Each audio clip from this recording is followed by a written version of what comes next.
Despite repeated warnings that Malaysia is fast becoming an aged nation, the country has yet to officially launch a national dementia plan.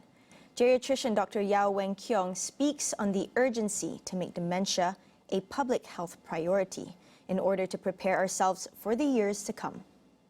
If you have all these NCD, non-communicable disease like diabetic hypertension, your risk of getting dementia will be higher and the thing getting vascular.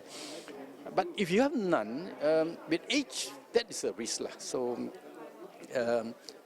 Malaysia moving towards aging population. So in 23 years, 2044, will be 14% of our population. And then we'll see a lot of these older people. And Singapore is already, by 2030, they'll be aged nation, 14%. That's why they have each planned and moved so much ahead of us. And of course, with the civil society pushing and things move along. The sad thing, reality is Malaysia is along this way. I mean, we just can't help it. Our funding for elderly care, for all the elderly care is just not enough.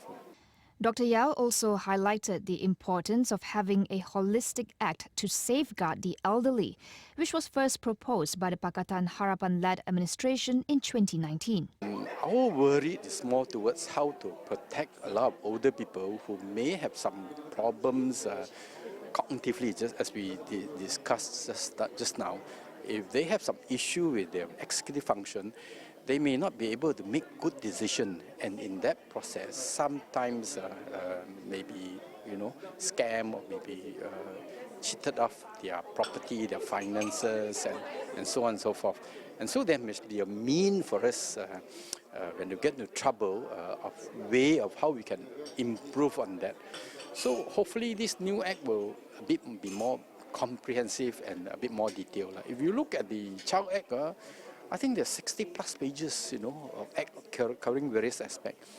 So I hope it will come out nicely and be useful for all of us.